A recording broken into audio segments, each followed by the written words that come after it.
नमस्ते दोस्तों।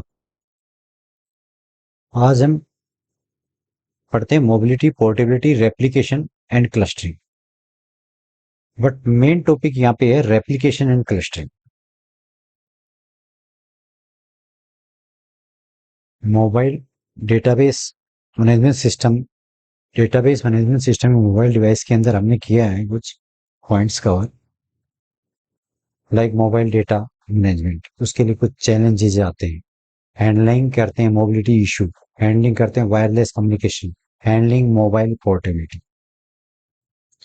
Data replication scheme क्या होती है कि जो डेटा है उसको डिफरेंट लोकेशन पे एज ए डुप्लीकेट और कॉपीज की फॉर्म में जो है मल्टीपल लोकेशन पे रखना, मेंटेन करना और क्रिएट करने की जो प्रोसेस है वो डेटा रेप्लिकेशन होती है। किसके लिए होती है?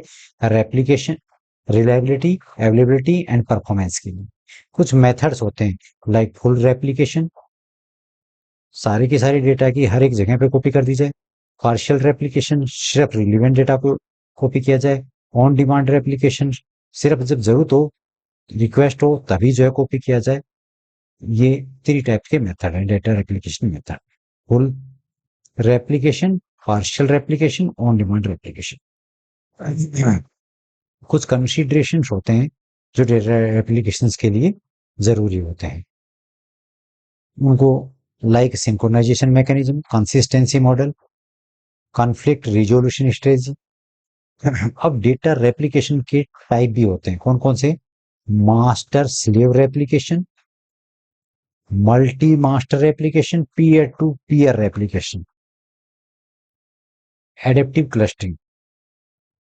अब सिमिलर पॉइंट डेटा के बेस पे, रिसोर्सेज के बेस पे कुछ ग्रुप बना दिए जाएं, इनको बोलते हैं cluster.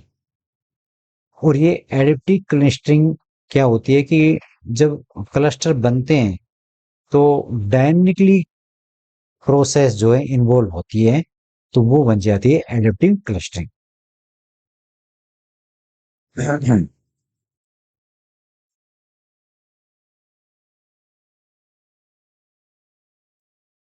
Data replication method different type के 3 मेथड्स जनरली यूज किए जाते हैं। कौन से? 1-to-1 replication, 1-to-many replication, many-to-many replication.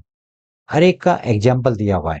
File backup 1-to-1 का, सिक्योरिटी पॉलिसी अपडेट 1-to-many का, many-to-many का multiplayer game synchronisation.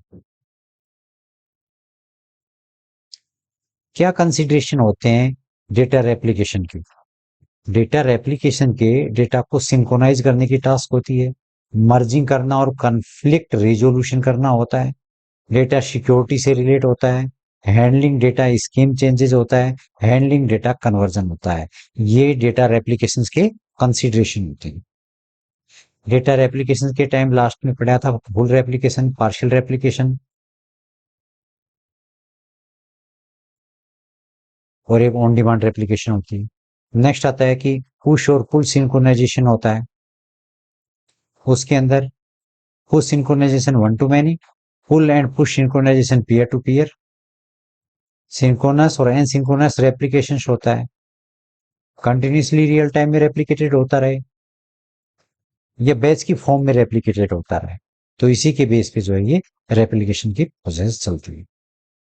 Adaptive clustering क्या होती है? Dynamic group of mobile devices to enhance performance and conserve energy.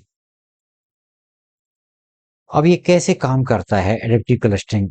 भाई डायनेमिकली तो आपने group बना दिए परफॉर्मेंस इनहांस और कंजर्व एनर्जी करने के लिए, लेकिन कैसे काम करता है?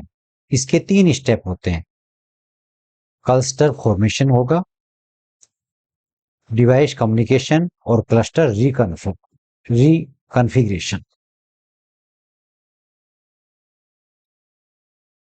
मोबाइल ऐप बनाने के लिए जो डेटाबेस बेसिकली यूज किए जाते हैं वो SQLite for local data, MongoDB for document, Redis for caching, DynamoDB for key value pair और नियो 4J फॉर ग्राफ्स।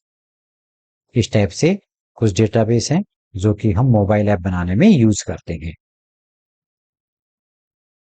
अब ये डिटेल्स दी हुई कि कंपेटेबल जो डेटाबेस टाइप है कौन से रिकमेंडेड किए हुए हैं, जब कौन से ऐप की रिक्वायरमेंट हो उस केस में जो है हम कौन कौन से डेटाबेस जो है यूज कर सकते हैं। Okay, thank you very much.